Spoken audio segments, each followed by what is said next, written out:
Oh yeah, and welcome to another episode of Startup Success Students with the host, Rayyankarim. And this week we have Dr. Pat Boulangeny. Anyway, we have Dr. Pat, who's joining us, I believe, all the way from America. She has written a book on why are you feeling how you are, and it's all to do with your food. It's a fantastic PDF that also allows you to apply in real time different ways of seeing your end-to-end energy system. I think I've got that correct. And then how to benefit by intervening at the right level at the right time, but also we're keeping an eye on your end-to-end health system. Fantastic PDF. I've had time to go through it and have a look at it, but not undertake the scoring. I would have liked to have done that, but as we know, startup life is busy, business world is busy, and we don't always get time for all the things we'd like to have. But that's why we've got Dr. Pat coming on here for you, because it's a fantastic body of work, super innovative, I do believe. I'm not an expert in all the things that are out there, but it seems to be a very fresh, new concept. And yeah, just looking to hear from Dr. Pat, who we're now going to let into the Zoom room, and we're going to go from there. One moment.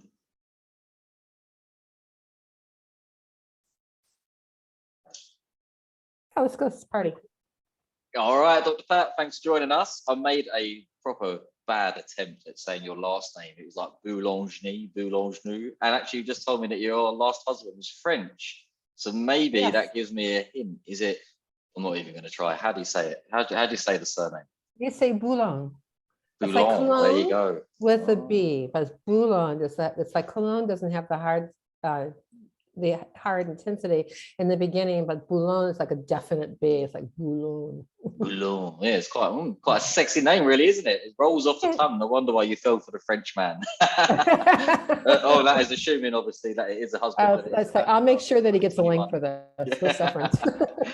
So go on, look, I'm trying to think in the eyes of the readers, right? I've had quite a good look at your profile. I had quite a good look at the documents. We've been going back and forth for a little while, probably more with your media team maybe than yourself. But what would be great for me to learn a little bit more about, and the people listening and watching, who is Dr. Pat? Did you hear that? My computer just did it like, I think it was perfect timing. I am a very complex, I would describe myself as being very complex because I like to observe data and I like to take it in and I make it simplified. So that so whatever the complex challenge or situation is, then I simplify it so it can be digested, faster, safer, that gets people unstuck.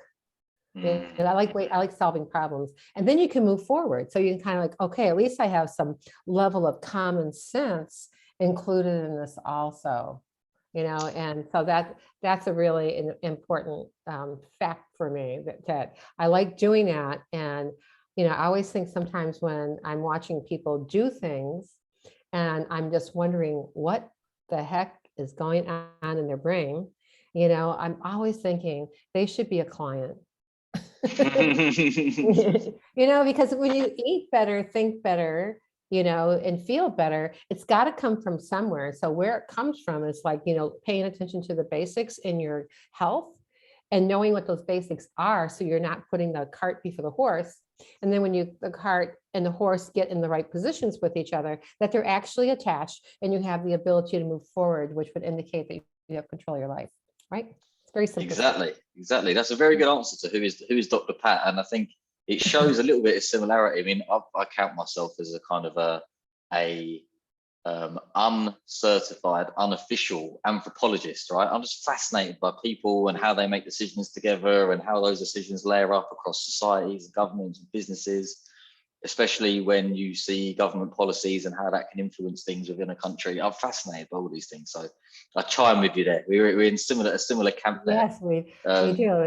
And I always like finding out, like, when someone says something, I'm always, I sometimes, put my foot in my mouth when I ask. It's like, okay, so do you hear yourself talk?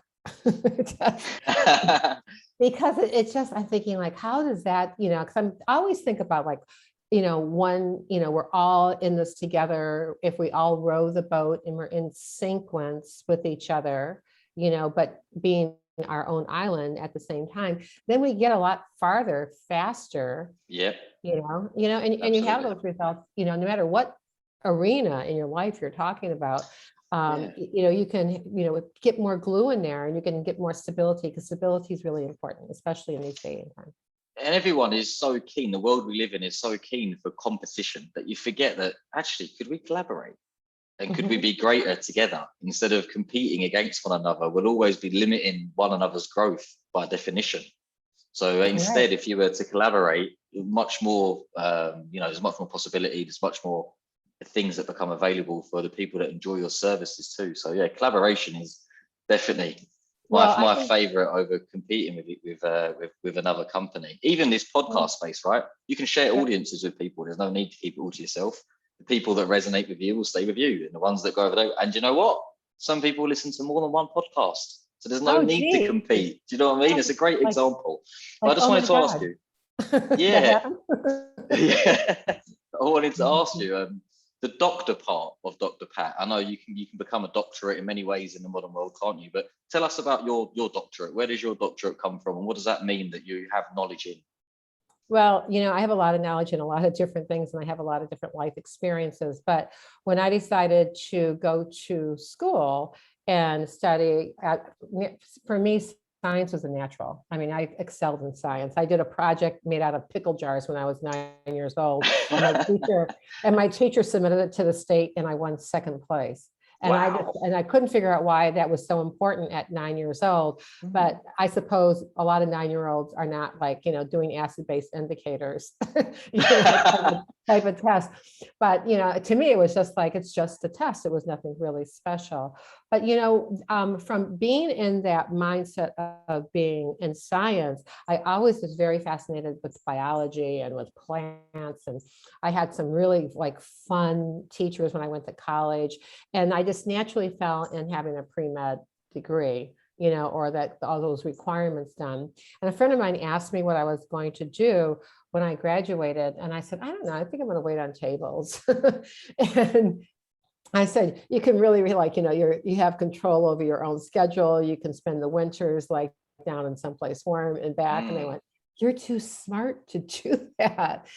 And I succumbed, and I decided to go to chiropractic school, because when I worked at a university hospital, I did not see people get well, and I didn't want to contribute to the ill health of other people.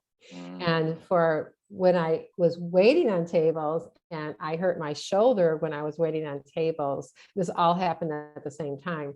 I went to a chiropractor, and my friend who trying to talk me into going to chiropractic school way before then came back from school at the same time, adjusted me, and I had like no neck pain, no shoulder pain within 4 hours of getting adjusted. So I just went, maybe there's something to being a chiropractor.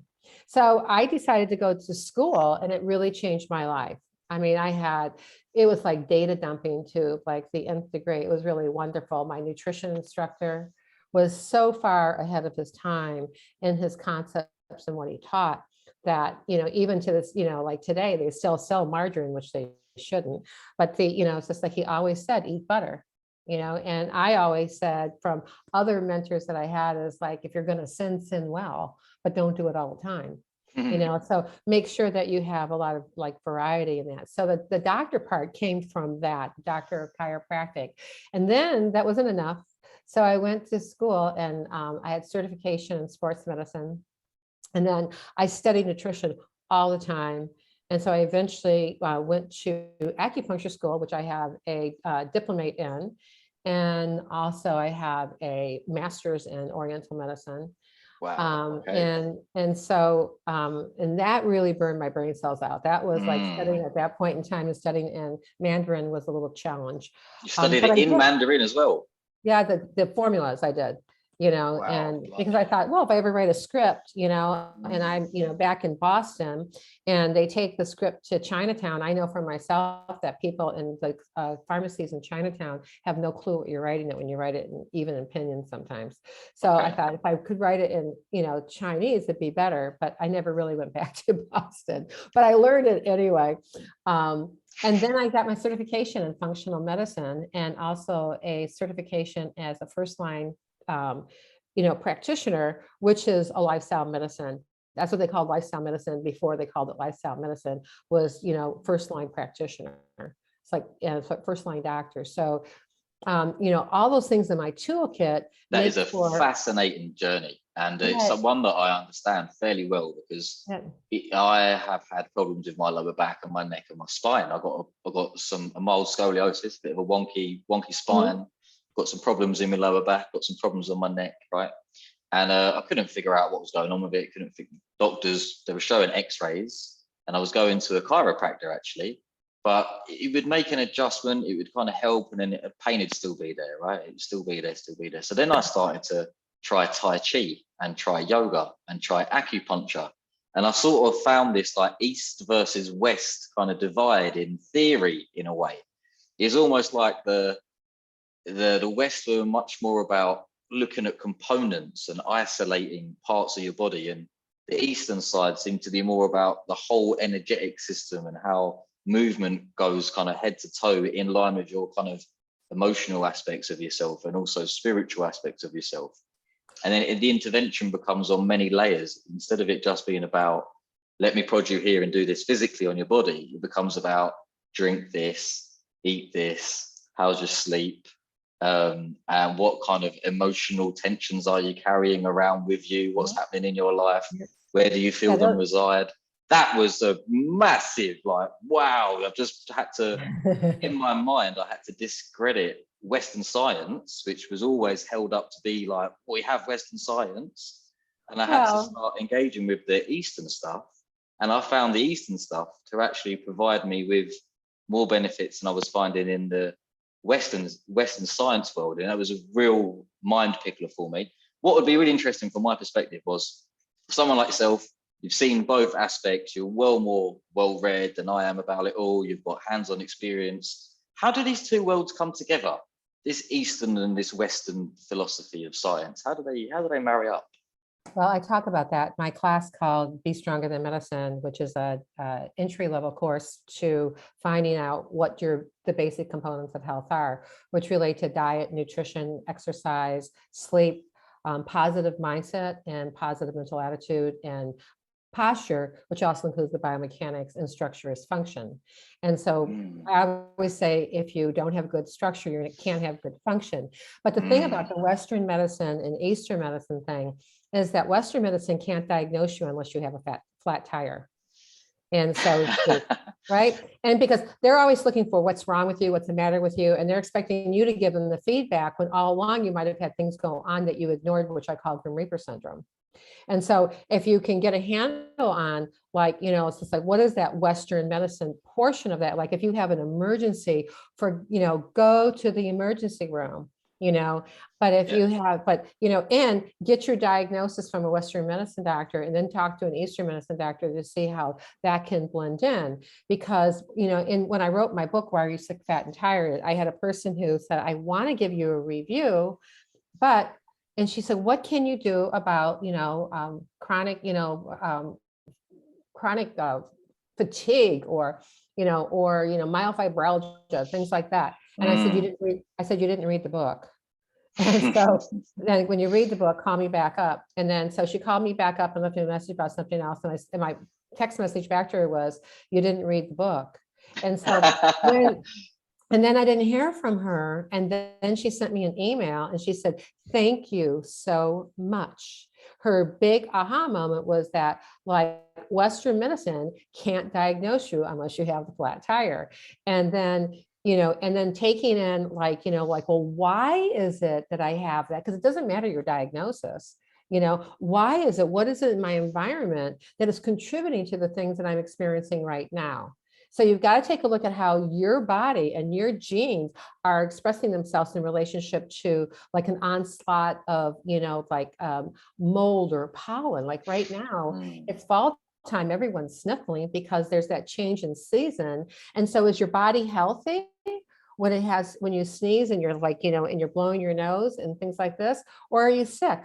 I'm going to take the position that you're healthy because there's things that have accumulated in your system over the summertime. And that is the way your body should be performing. That is what should be happening. And, and you should be getting rid of anything that you need to get rid of. If you want that to happen faster, then drink 50% of your body weight in water and put lemon in it, because that's what you should be drinking every day anyway. 50% of your body weight in water. Wow. Yeah, in ounces. Okay.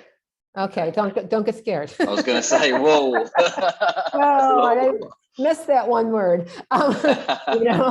Ounces. But when you do that, it gives a body it serves all those 5 pillars of health that I just went through, because it gives you the hydration that you need. And hydration is important for everything, especially for like sleeping and getting solid sleep and having, and the function of like, flushing things out of your system, detoxing your brain, and things like that. It's very, very important for that. So the tie-in between Western medicine and Eastern medicine, because I had to study all Western medicine courses when I went to chiropractic school. And then we studied, what we didn't study was we didn't study drugs, because drugs are not part of chiropractic education, because we believe that the body has the opportunity to, if it's everything's there, you have the opportunity for it to heal itself, much like Eastern medicine, which looks at mind, body, and soul, and then you tie those pieces of the puzzle together so you have better outcomes. Yes, and that is a bit that is ordinarily missing, isn't it? Tying them all together so that you can get the better outcomes. Ordinarily, people are looking at one area of Eastern science, or they're looking at one particular part of your body due to the way that Western science works. And very rarely do you bring this whole picture together. And that is what really impressed me about, I know you sent me a PDF link to the book, actually. Why Are You Sick, Fat and Tired? And that's what really impressed me about it. I didn't score myself yet. I am going to do it, though. I'm very fascinated to see where it will end up for me, actually. But from looking at the different sections and looking at how you kind of rate yourself, it is an end-to-end system and way of looking at the body that you're very much interested in. I wonder if you could just unpack a little bit. It's a heavy title, isn't it?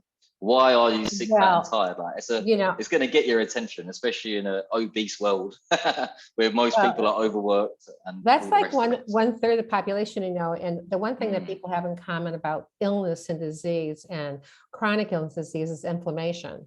And so if you have inflammatory processes going on in the body, your body's constantly working. But where's that inflammation coming from? Is the question. And why do you have it in the first place? So to unpack the book is a book of questions that gives you the opportunity to see how your health snapshot is at a given time, which is a great thing to do on New Year's Day, by the way. And then you can map out and you can decide exactly where you need to spend your time, energy, and your money at. It's just like, well, this is what I've got this thing going on. And if people have an issue with, or like they have a struggle when they're looking at that chart, because there's 11 organ systems that function like almost like a Swiss watch. They all have to be working together in order for them to be working correctly. Then if one slows down, another one slows down. So you really want to see how that patterns out and what your health pattern is. I call that the health snapshot. So when you do that, then you can say, okay, so what's my next? Where do I have to pay attention to? Where's my biggest priority? Where's the bottleneck, isn't it? I guess you're seeing where's the damage in the system, because that is either slowing down the whole system or it's creating a knock-on negative impact in another part of the system later on down the line. So it's like, where's the right point to intervene? Is that what you look for? Yeah, well, you have to recall the name of the book, right? Why Are You Sick, Fat, and Tired? So in my business group that I belong to, this one woman said, I really don't feel like buying your book, Dr. Pat. And I just went, well, thank you for your support. And then I said, can I ask you why? And she said, sure. She goes, I don't think I am sick, fat, or tired. And I said, well, I can agree, and I need to disagree with you. And I said, it's easy to see if someone's tired or not. You can see it in their face in a nanosecond, and then if they're tired, then they also kind of know if they're fat. You can tell by how your clothes are fitting you, unless you wear stretchy clothes. So I tell people, it's just like, I wouldn't have all my clothes be stretchy, because you can suddenly gain 10 pounds and not realize that you did that. And the next thing you know, when you go to put on your favorite pair of jeans, they don't fit, so you have to think you're like, jumping up and down, trying to get your legs in each. Oh, yeah. And so like, if you can back off from that and say like, okay, I'm going to keep on trying these jeans on, until I can put them on again. And even if they're tight, I'm going to start wearing them, because it sends a message to your brain. So, but at any rate, so getting those things together, the sick, or excuse me, the tired and the fat part, kind of easy, but nobody knows if they're sick. The definition by Merriam-Webster's dictionary is that all the organs are functioning 100% of the time. That's the definition for health. And the World Health Organization, one of the few things I think that they've recently done in the last couple of years. It just means you're alive, doesn't it? If your organs are functioning, it just means you are alive. No, they said 100% of the time. So you don't know that. That's the part that you don't know. It's a crapshoot if your organs are functioning 100% of the time, because you don't know it. And you're basing it upon like, oh, I feel good, or I go out and I walk 10 miles every day, or run 10 miles every day, whatever it is. It doesn't mean you're healthy, and so, but you have to take a look at what that sick means, because sick it's not throwing up in the toilet. It is things that happen to you that you keep on accumulating things as time goes on, that inflammation, so that when your body has to function in a certain fashion or respond to a stress, like a virus or a microbe or something like that, then your body it has a difficult time doing it, and it sets it up for other types of weaknesses or weak links. So if you know what the weak link is, then you know where you need to fortify your time, energy, and money. And so when people also, you have to, the other factor in looking in that, and what I do outside of that is I look at detoxification, because a lot of people do not understand how the body detox system works. And simplistically, when you eat something, and if everything's working perfectly fine, it processes it and it goes through you, it gets absorbed, your micronutrients, you are what you eat or have the ability to absorb. When you have damage in your gut, what happens is some of the foods that you eat seep out quicker, and they get into your blood supply, and then it has to go to the liver, because the liver's job is to detoxify. You don't ever detoxify a liver. You never want to purge it. And then what you do is those toxins have got to go someplace. So it puts it back out. And then it puts it out into the intestinal tract. So it goes back into the intestinal tract, then it's got to go through that cycle again. And if it's the wall's damaged and the gut, which is only one cell layer, then it's going to keep on making that process. When the liver gets overwhelmed, what happens is those toxins get stored because it doesn't know what else to do with them. It can't get them out of the body. So it's going to store them in blood, brain, bone, and fat. And those are all fatty tissues. So when that happens, those things are deep. And when those things happen and they're deep, you're going, well, how do I get them out of the body? There's so much heavy metal in our, in our world, period. That's like, that goes through that gut lining, like in the blood system, and the liver can't do anything about it. So it stores it, so that's the one of the biggest problems. So it stores it usually in your weakest link. So if you look at where people's weakest links are, they are the sexual organs, they are the fat around organs. It's called VAT fat or visceral fat, in the brain, so how does that get there? So it gets there via the blood. So that's why the blood, brain, bone, and fat, that whole connection is there. So it's important to know when you take the quiz and the questionnaire in the book, is answering it really in present time, so you know what's going on right then and there. And then you go like, well, what can I do about it? Because there's always something you can do. Yeah, if you have a bad diagnosis, the easiest thing to change is the first thing that's on my pillar list, which is diet and nutrition. And you can, you might have to work on exercise depending upon what you're going on, structurally and physically with you, but you can sleep better, You can get things out of your room, like electrics, out of your room, and turn your Wi-Fi off in your house at night. So you're not getting bombarded, especially if the number ends in 1, like 801 on the Wi-Fi channel, because you're getting all that extra electromagnetic radiation that you don't need to have. I've never considered that before, ever. Yeah. Never considered that. Yeah, so it's an easy fix. If you don't want to turn your Wi-Fi off, please don't have it in your bedroom. And also just turn your telephone on to airplane mode. If that's an issue, there's ways little things around that can be very helpful for that. Yeah, I mean, you're right. There is definitely an intervention that you can make at any point in time. Our bodies and our minds, our emotions, our kind of spiritual journey is so complex. There's definitely somewhere you can always intervene, right? It's so complex, and there's so many different parts that need to come together to produce the outcome of having life, being a person, and having a personality and a character.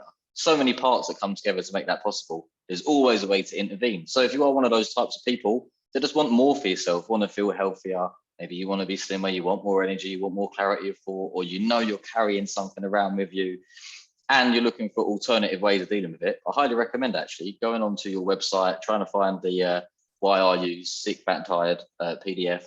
And also you've got a range of other courses and stuff available, haven't you? I've seen that too. So why not just tell us a little bit more about how you help people?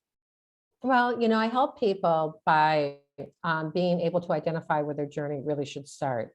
Because a lot of times people put the cart before the horse, and I always say the cart before the horse, you got to have it, people do that, but they don't attach the cart to the horse. They're not in the driver's seat, and so I think that people need to ask, more questions of their physicians, like why and what does that look 2 years or 5 years down the line for me based upon how I am responding to my environment, because environment's the key word here.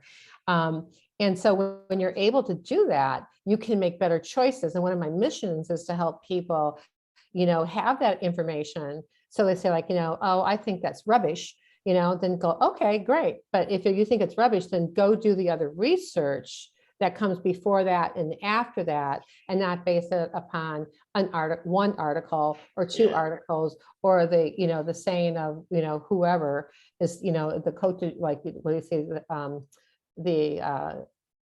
it's a very French phrase, but it means the plate for the day, the plat du jour. And so if you can take a look at this, well, what are the ingredients in it? Why would I eat that anyway? I mean, what benefit, are the foods that I'm eating? So for instance, if you're looking at a label, if you can't pronounce something that's on that label, you shouldn't eat it, and also having that simplistic meal, that comes down to maybe 5 or 6 ingredients, are your most tastier meals. When you make, it's just like when you have a nice salad, you have different vegetables that are colorful in it, and you have a piece of salmon, it's sometimes just your taste buds go, thank you. You always have that feeling when you're eating something really good, your body really likes it. It's true. And when you're doing the opposite, your body's telling you the same thing as well, isn't it? It's like, when you're having that dessert, you shouldn't be having that dessert, right? You know it way before you even order it or take it out of the fridge. Yeah, or you take one bite and it tastes like crap. I mean, if you ever want to, one time I met this really interesting person at the airport. We were stuck because of the weather. And so I caved in and I went and bought, my lizard brain was working. You know the difference between the brains? Yeah. Limbic system. So my lizard brain, the primitive brain, was going, go ahead, get the frozen yogurt. I put 1 teaspoon in my mouth and I looked at the guy sitting next to me. I said, this tastes like crap. I said, this is horrible. And he said, what is it? And I said, oh, it's vanilla frozen yogurt. He goes, I love vanilla frozen yogurt. I said, really? I said, I don't have any germs. I put my spoon back in it and I gave it to him. And he goes, this is so good. It's so nice to meet you. What are you doing? Blah, blah, blah. And he was very connected in the opera and in music. He was from New York City. And so, and from giving him my yogurt, he got me a private tour at the opera in Paris one time when I was going there. It was really beautiful. Wow. But it's just like you think of those chance encounters, right? Like how they work. But then, you know, when we started talking about food again, about a half hour later, I said, so how are you feeling now? And he goes, I'm tired. That's good because what you ate was not good for you. And that's how we really started that conversation. And then you know, when he was tired, I said, what do you do? Anyway, but it's important to know why, like when you're eating something like that, you know, the difference between the lizard brain, the mammalian brain, and the conscious brain are very, very simple. Your lizard brain is the guy you want to work when someone cuts you off in traffic. You know, you're not paying attention and all of a sudden you're at the edge of steps and you go, oh my God, you catch yourself. That's your lizard brain working. That's how he works. He also works to your disadvantage because he tells you, go ahead and eat it, or you're not good enough, or it's just like nobody's going to listen to that anyway. So why do you even bother? You know, that's that self-talk that if you don't get a handle on that self-talk, it undoes anything that you do to get rid of other places where inflammation sets up, either in trauma or whether or not it's toxins from the environment, you know, whether it's gardening, whatever. It's fascinating. I knew about the different parts of the brain, but I'd never been able to clip my own kind of mental leaps and behavior to each part of those brains. So the fact that you've said when you undertake this action, it's definitely your kind of serpent or your reptilian part of your brain, the first part of your brain that kind of evolved throughout time. That's fascinating to me. You know, it's like, you know, it's listed as like the lizard brain has, you know, is in control of like the 5 F's. Fight and flight, fight and flight, survival mode, Yep. And then, but the thing that it's also control of, it's like, it doesn't have any control. It's automatic. It's there. It's because it's trying to save you. But then you have your mammalian brain, and your mammalian brain is the one that you tie emotions into an activity.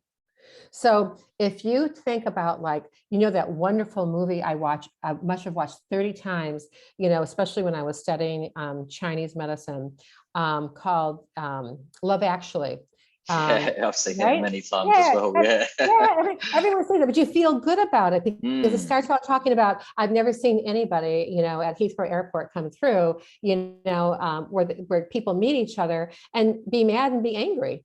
You know, and it's like, you never, like, you know, so people usually are, you know, love. So it anchors the love feeling in that movie. So everything else that happens in that movie, you already have that anchor of that emotion of love and like camaraderie, you know, in that. Even when it's like the guy who was the actor, like Billy Mack, was singing the Christmas song that he kept on, you know, screwing up all the time when he was singing the words. We loved him for it because you're going like, oh my God, that's so funny, you know, and you could tie in with it. That's your mammalian brain.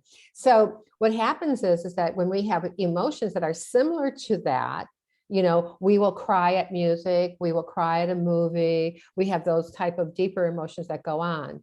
And then, you know, that's the holy grail in business, actually, because what they do is they tie in your mammalian brain to a new experience based upon an old experience of that. So it's kind of like when you go to England. And now your whole body and being is wired to this new product or brand or service because it's engaged with your brain in that way. Oh, yeah.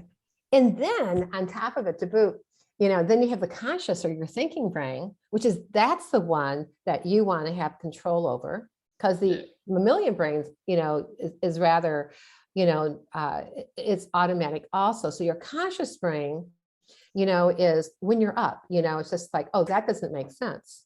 Why am I doing that? You know? And so that's when you do things like affirmations and you want to change behaviors, is you want to have that self-talk that I am, you know, I am healthy, I am happy, I am vital, I am successful, yada, yada, yada, whatever it is.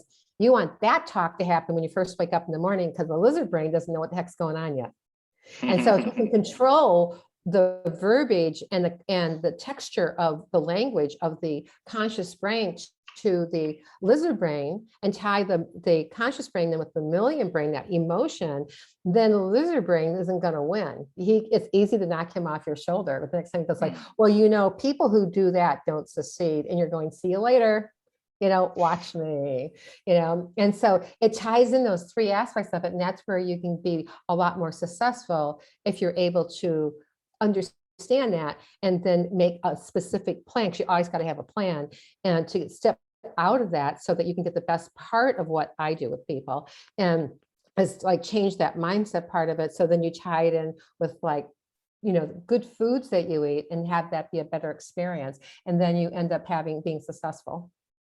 Yeah, and then they've got that muscle memory within their whole body as well, haven't they? I mean, as you were talking then across those different layers, I'm seeing that diagram of like, identities at the core. That's definitely going to be about your conscious brain and these I am statements, isn't it? And then as you start stepping through, there's going to be different levels that create your identity and that create your character that really occur at different levels of the brain too. So it's like, on what level do you want to intervene on yourself and the aspect of yourself that determines which part of your brain you really need to put in gear, which I guess is like the fundamental knowledge behind things like NLP, isn't it? Like that's what NLP's tried to do in a way, isn't it? Is bring together different ways of engaging with your brain, depending on what level in which you think you need to intervene. Well, the person who I learned NLP from was when I was first a chiropractor, and Tony Robbins came and talked to my group. It's when that would be a dream come true for me to meet that guy. He's a giant, isn't he? He looks like an absolute mammoth of a man. Well, the thing is that he was nobody really when he came and taught us this stuff, because that's when he was walking on fire, and walking on the coals. Yeah, his energy when he comes in the room. Like I know a guy that he managed to find lots of old footage of Tony's and lots of old seminars and training and coaching, and he did this thing with Madonna's is like another famous Chloe Madonna's, I think it was, like a famous psychotherapy trauma lady, and they kind of go step by step with it. But it's an awesome person to learn from, and I saw him so young at the front of an audience, must have been maybe late 20s, early 30s, looking so fresh faced and young, right? But by this point, he's already telling you these stories about like Princess Diana, and working with like amazing figures, Gorbachev and all these kind of people that he's had amazing success with. Well, but I guess you would have got there before that, probably around the time the NLP guys got sick of him and kicked him out the circuit, and he's trying to forge his own way now. So you got him right in that early period. Well, it's true, because what he did, he had everybody bend forks, in our group. But the thing that was cool about him, though, is like there's some people who you just meet that he has physical presence in the room. Yeah, you can feel it. And he didn't have to fill it up. He just had physical presence in the room. So when he talked, in very simplistic ways, it's just like, and we did tapping and we did stuff. Tapping was around a long time ago before they did tapping. What people consider tapping now is, it's been a while. It's been around. Let's just say that in a polite way. But he was so fascinating, in things that he did. Like everybody, like you wanted to go up and touch him. Almost, I just remember listening to him, and he asked me if I was going to walk on coals. And I said, no. I said, if you were giving this course to like how to fly, I'd be there in a nanosecond.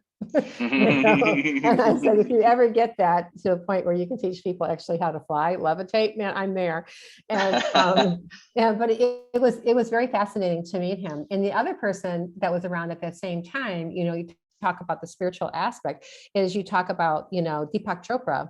And so Deepak Chopra, when he first came to when I was opening up my practice on Cape Cod at the time, my husband said to me, like, we got to go see this guy. He's going to be, he's going to be famous, Deepak Chopra, blah, blah, blah. I went to go see him and I was so disappointed. I was thinking, wow, this guy's got really good things to say. It cost me $5 to go see him.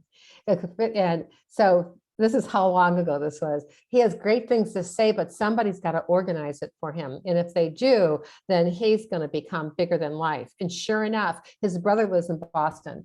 And so I have friends who know him and, way back then, and know his brother. So it's just like, it's interesting to see, where they took him and they repositioned all his content and like how he was delivering it.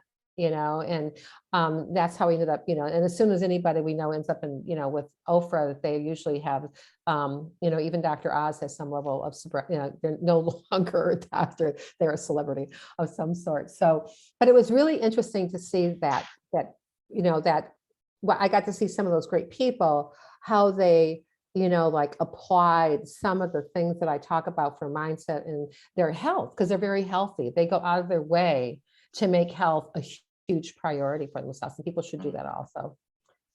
Definitely. And with the people that do, they take their mind healthy, don't want to take their mind seriously, they take their body seriously as well. You can see what they go on to create in the world for other people to enjoy. People like Tony Robbins, people like Deepak Chopra, you know, amazing bodies of work. But in a way, those two minds have shaped so much of this sort of space anyway, haven't they? The coaching space, the well-being space. In the last kind of 30, 40 years, they've really shaped how now the prevalent thinking of our time has been shifted by two minds, really.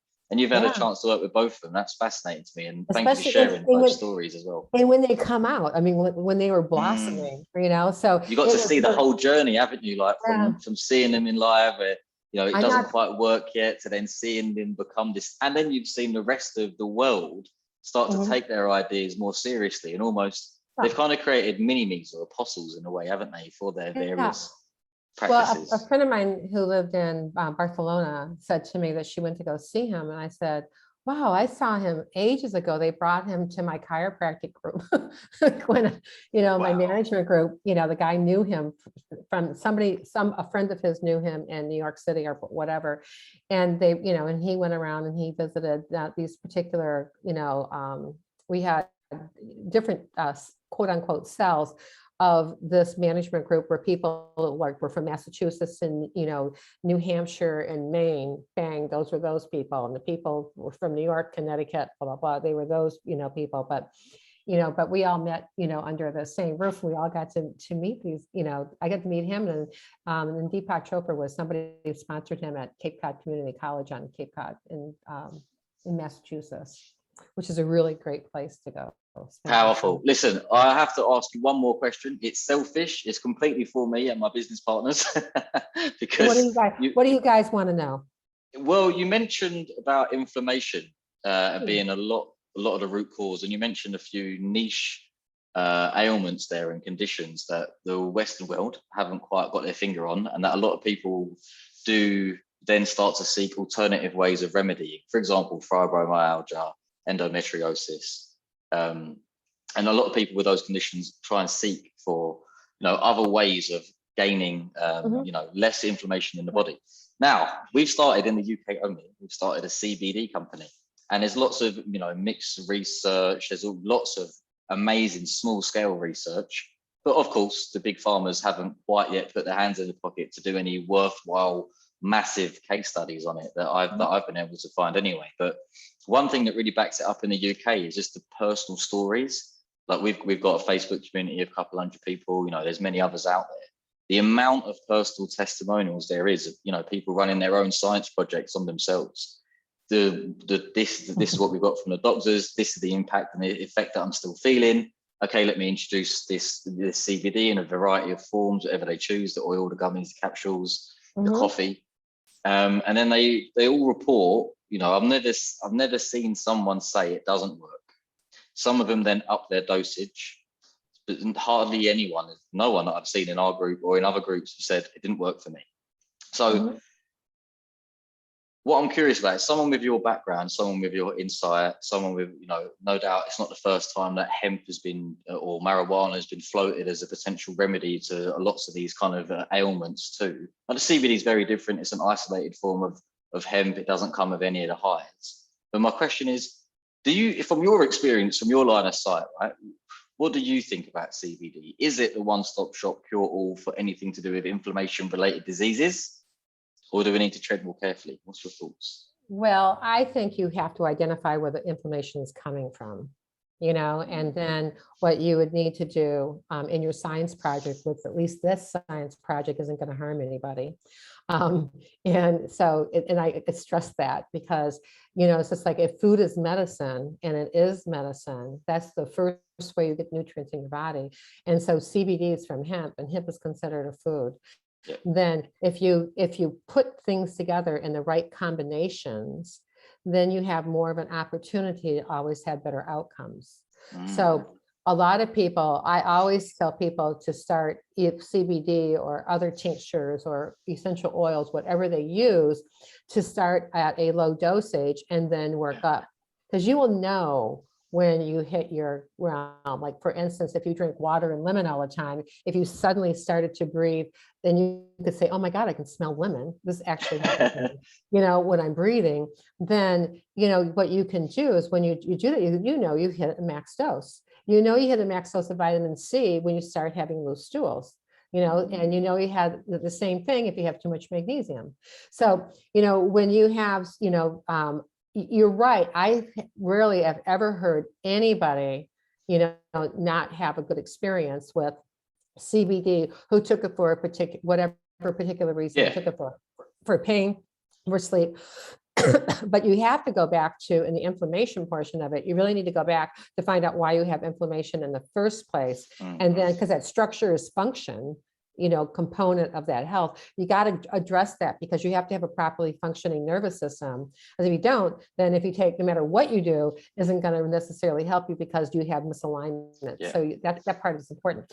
But as far as like, I think it's a great, when you said that, I just really, my eyes just opened up, and I just was like, wow, what a great, science project. It's just like yourself, and taking taking a stride and a step with that.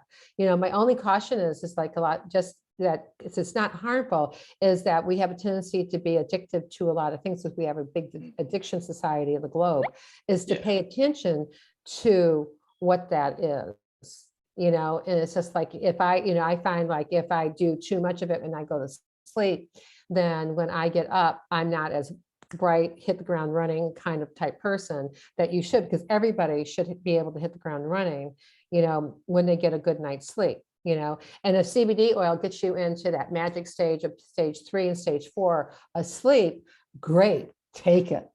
It's better than melatonin, because melatonin, when you offset, melatonin is a hormone of darkness. It's not this magic pill that you take that gets you to go to sleep. And so a lot of people take melatonin with their supplements in the morning. I'm going, no.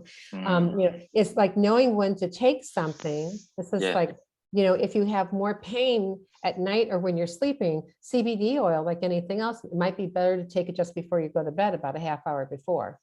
And then set the stage for what you're trying to have the outcome, looking at diet, nutrition, looking at the exercise, looking at the sleep, looking at your positive attitude, mental attitude, and how that fits in, and, and your properly functioning nervous system, which is your structure. So when you tie that all in, the CBD for me is like a icing on the cake. Yes, you're right. That's when you were talking there, my head was just going crazy with all these different ideas that we've got for this business, and how potentially you might be able to play a role or be able to help us in some way, be able to shape that. I mean, we're a startup. We're going through our own various phases of a startup journey. One of the later phases is to integrate a service that allows people to be able to have an end-to-end understanding of their health, and then be able to navigate practitioners, where they are. That's a later stage. We're not quite there yet. Maybe we'll have to circle back once we're at that point in time. Well, if you know where your weak link is, and that you go and you fortify that weak link, out of your 11 organ systems. So you'll see, like, how does that play into this? And how am I detoxing what I have in my environment? And what is it that I can do? Because it doesn't have to be costly. Like, how can I, what better choices can I make in my lifestyle that will be reflective of the outcome that I'm moving towards? And can I get there? How does this set me free? So to have more freedom in my health and in my lifestyle. So, I don't live in pain, because pain is not, a lifestyle. It is oh my God, there's something wrong. Where is it coming from? And then finding the source of that, and then quelling that, and then letting your body heal so that you can have the best life ever. I mean, who doesn't want that? Exactly. I mean, you make it sound so easy, but I know as someone who's au fait with systems, understanding systems and wrapping your head around them, it can be very tough for people. So they do need frameworks, they do need guidance, and that's why Dr. Pat is there. And that's why you've got to handle the lizard brain. Because it's like when people aren't successful in a program, whatever it is, weight loss, weight gain, you know, there's not too much of that going on anymore. But you know, and or like I've been, you know, I've had like, how do I recover?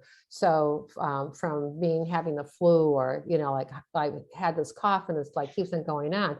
Well, why isn't that phlegm not coming up? I mean, you got to ask, like, why? What is it in my environment, or what am I doing that's causing that in the first place, and address that as a base cause, and then add in all the fluff stuff that works, because then it's a lot more fun. Do good, have fun, and thrive.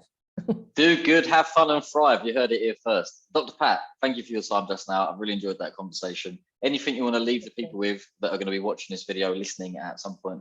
Any links do you want us to put around the video for people? Absolutely. You know, my website is healthteamnetwork.com, and there are links on there to be able to connect with me directly and have a chat with me. Get my book on Amazon. You can even buy it on Amazon UK. And for those of you guys over there. And then, you know, I have a Facebook group that's, you know, facebook.com/AskDrPat. That is my business. And I'm also on Instagram, also with Dr. Pat Malone. So, you know, come and join me, find me on LinkedIn. That's how you found me. And, you know, let's have a chat. Let's see, like, you know, what can you do to have the life that you dreamed of in the fastest, simple, possiblest way that gets you unstuck and you can move forward, you know, and you can be happy, healthier, more vibrant, and whatever that last word is you want that to be, you tell me and we'll get there. You tell me your dream day, I'll take it. You know what, even just hearing you say it has made me feel a lot better and more energetic and more alive. So no doubt, Yeah, I love it. Check out the links below. Yep, thank you so much. Check out the links below, and I'll leave all my stuff down there. Of course, I'll check out my personal website, my business consultancy, and all the other things that we've been speaking about today, including the CBD company. We only ship to the UK though, so unlucky if you're based elsewhere. Dr. Pat, thank you again. Enjoy the rest of your day. And you're welcome. Thank you so much.